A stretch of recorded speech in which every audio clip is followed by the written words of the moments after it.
Okay, so I put my thing down, flip it, and reverse it.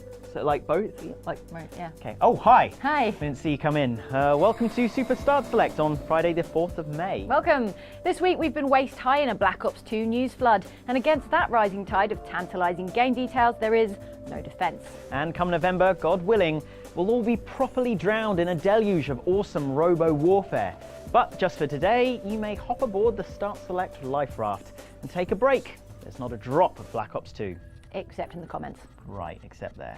Before then, though, the news is fully on other games, including a just-outed Elder Scrolls massively multiplayer online game, and the new Alien game just confirmed for next-gen consoles. Then my esteemed colleague will take you for a whirl around the Secret World, the MMO RPG that mixes urban myths, ancient monsters and secret societies in a modern setting, and whose open beta kicks off next week. I sure will.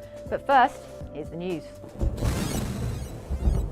As gamers, we forever reside in what is known as the well of expectation. It's that trough that sits between the peaks of does have and does want.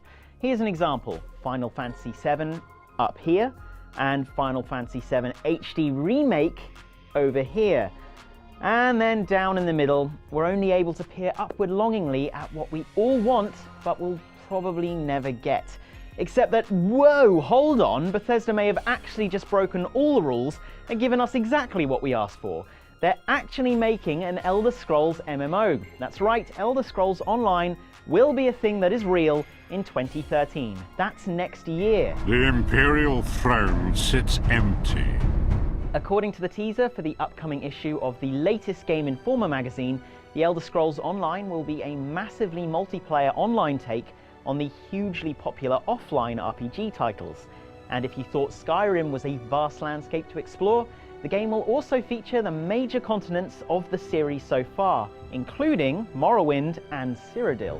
And from every corner, darkness grows. As for the story, it'll be set 1,000 years before the events of Elder Scrolls V Skyrim, with players fighting against a Daedric prince known as Molag Bal, who is, like many a demonic prince, trying to take over the world. And as enemies rise faster than allies, salvation cannot come from one hero alone. There'll be player versus player combat too, among 3 factions, whose symbols, it seems, are a lion, a dragon, and a bird of prey. I call shotgun on dragon faction! Seb, we can all be Dragon Faction. I said shotgun.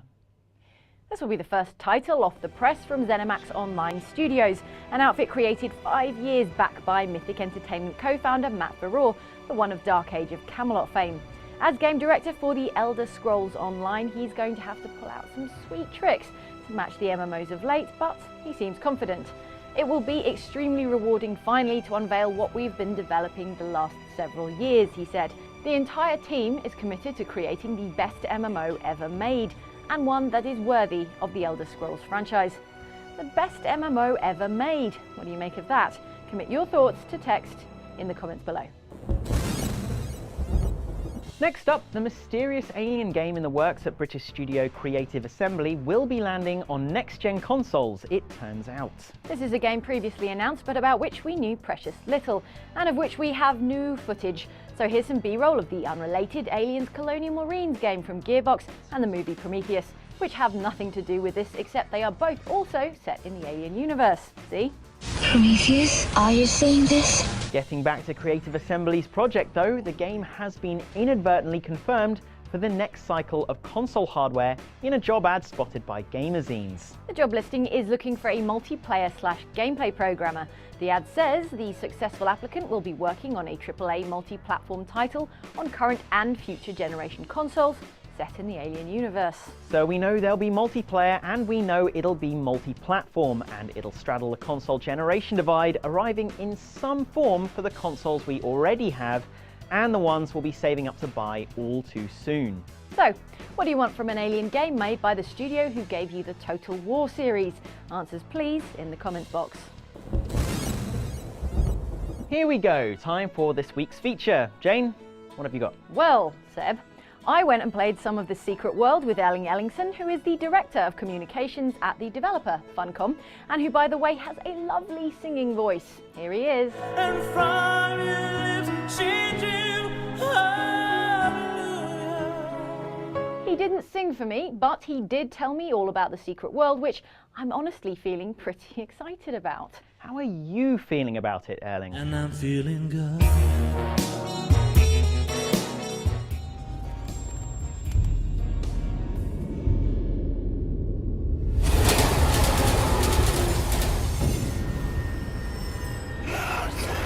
If it feels as if massively multiplayer role-playing game The Secret World has been a long time coming, that's because it has. Norwegian developer Funcom confirmed the title all the way back in 2007, and then in 2009 there were some pretty teaser trailers, like this one with the milkshake-seeking demon. Then there was the steady-ish drip feed of details, and we learned, for instance, about the 3 secret society factions that divide the player population in this modern-day set MMO. Those are the Templars, the Dragons, and the Illuminati. And now here in 2012, the secret world is almost upon us at last. So we caught up with Funcom's Erling Ellingsen for a pre-launch recap on what it's all about and a spin around the game's Atlantic Island Park location, an amusement park built on a cursed farmland, inevitably haunted to bits and then abandoned. But the Secret World is a massively multiplayer online game, but it's set in a modern day real world. Basically, all the myths and legends of the world are true. What if I told you that world is ours? Today here we're basically playing an all-new area called the Savage Coast, an area that we haven't shown much of before, and we'll be playing through a haunted amusement park called Atlantic Island Park. The park is found on Solomon Island, says Ellingsen, one of the early locations in the game, though you'll have spent quite a bit of time on it before you reach this place. And this being a big open-world MMORPG, it's only a small piece of the world map. This is just one small part of the game world, of course. Right now we're on Solomon Island, but later you get to leave to go to Transylvania, Egypt, you go to New York, you go to Seoul, London, you even go to hell in a specific dungeon. So, I mean, we have locations all over the world. The Atlantic Island theme park, tagline "The unhappiest place on Earth," is best tackled in a party. There's a roller coaster, a Ferris wheel and dodgems, each ride more haunted than the last. But no ghost train somehow, or at least we didn't see one. There is an Octatron though, check him out. The mission here is that we need to investigate the park and we need to investigate the rides and find out what's happening in the park. It is a haunted amusement park and there's a lot of crazy stuff happening that we need to figure out basically. So right now I'm playing a build that is particularly useful against multiple encounters, so like for instance groups of zombies. And the great thing about the Secret World is that you can switch between builds at absolutely any time. You know, if you want to be a tank, if you want to be a healer, if you want to use a DPS build that is especially effective against single targets or multi-targets, you can switch at any time. In the Secret World there's no classes, there's no levels.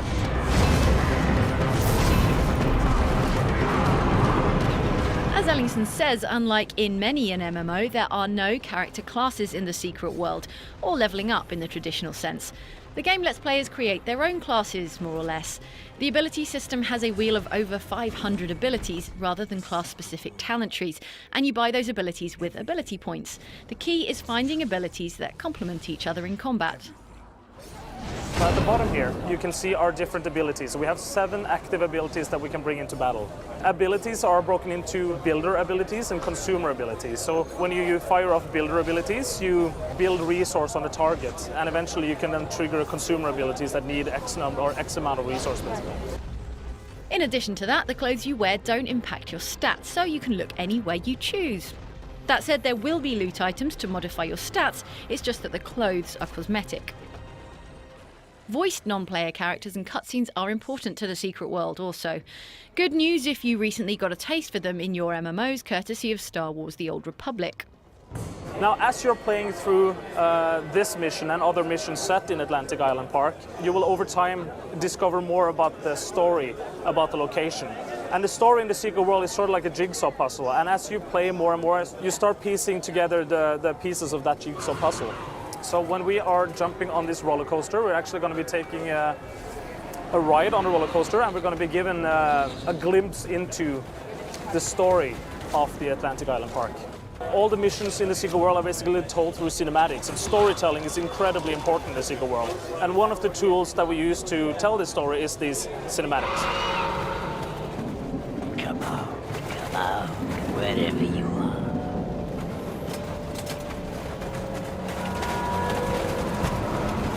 So we're going to be fighting the angry clown, who's equipped with a chainsaw, ready to do some serious damage. So what you're seeing here is that the energy that is created by the rides in the park is feeding the bumper cars, and they're basically going crazy, charging randomly at us and also at the angry clown. When you have completed a mission, what you do is basically click the send report button, and you're sending a report back to your secret society, informing them that you completed the mission. So of course the secret societies are incredibly important in the secret world, and as you progress through the story and as you develop your character, you will also be following a storyline with your secret society. And of course we have massive PvP elements in the game where secret societies are engaging in battle in what we call war zones. So there's a lot more to the secret world, of course, than we saw here. But I think this is a good glimpse into some of the gameplay and areas that the secret world will offer. There is a secret world. Everything is true. Everything. So, that's a pre-launch taste of The Secret World, which comes out for PC on June 19th, and with its external beta opening up on May 11th to those with beta keys. Man, oh man, this week has been all, hey, here's a Call of Duty announcement, and hey, here's a Skyrim announcement, and hey, you guys still playing Portal 2? Have an announcement about that as well. Frankly, we dream of a restful week when game developers go, no, there's plenty of games for you. You go home and you play those games. But that week was not this week, and it's kept us busier than a hive of obsessive-compulsive megabees, gathering the intoxicating nectar of games news. Hello. The big blip still on our excitement scanner, or YADAR for short, is that neat Portal 2 DLC out on the 11th. It's the Perpetual Testing Initiative, named as such because this dose of DLC will let gamers design their own Portal tests. We're all pretty stoked here, but how about you guys? Well, kicking off the feedback part of the show, we turn to GameSpot user Griffin Balls. Portal 2 DLC, yay! Been wanting to play again for a while. I hope downloading other people's creations is easy enough, as I'm terrible at making levels of anything and can't be bothered. Well, hey, isn't that the truth? No matter how good our intentions, most of our levels kind of end up looking the same. And commenter Platinum Paladin seems equally excited for the new content, though troubled by accessibility. Yay to free Portal DLC, boo to it not being available on consoles. As far as Portal DLC goes, I don't think there could be anything I'd want more. I don't know, I think there's room for an album of original music as sung by GLaDOS somewhere in there. But while Seb daydreams about that, let's move on to the next hot topic of the week, which, as you are all too aware, is Call of Duty Future Blops, or Black Ops 2 Black to the Future. First it was rumours, then it was fuzzy pictures, and now it's debut trailers with robots and horses. It's seen a mixed reception from you guys, so let's jump straight on over to GameSpotter Sliced Bread 117 for the word. Got to admit, I'm interested in what is going to happen with Black Ops 2. The details about the game's story totally blew me away. I had to do a double take to make sure they were actually putting deep story into COD, could actually make COD worth playing again. Well, you can't argue that the past few CODs have stunk of Michael Bay. That's an explosion, not a plot point. But let's move swiftly on to our next commenter, the affable Rogue Wave 2. Black Ops 2, huh? I have some doubts about this. I didn't really like the first Black Ops game. I hope they changed how they narrate the story this time. The whole flashback thing was very confusing at times. Well, I guess it's worth a try, but I'm not too optimistic about this.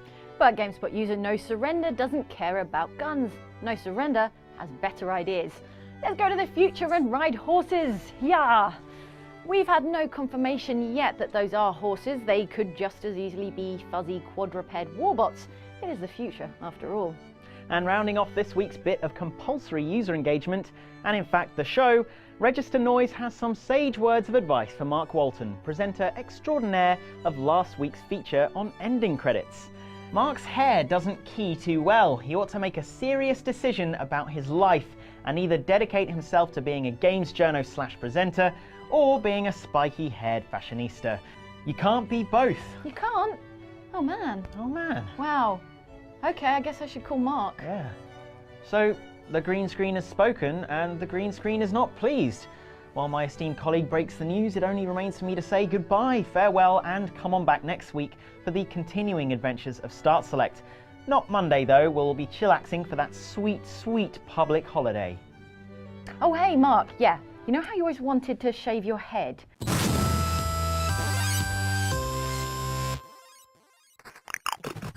Goodbye, farewell, and come back on next week.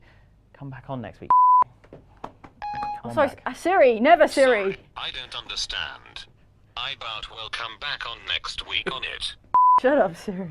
So cool. That's not fair. Alright, this is where it could all go wrong. Nah, this is where it's going to go best. Okay. Call of Duty Future Blops or Black Ops 2 Black to the Future. First, Black Ops 2 Black to the Future. Sorry, First that's it still was, funny. I've got a Sophie's Choice for you, or something or other. Perfect. Not Siri. Sorry, I can only search for Sophie's Choices in the United States.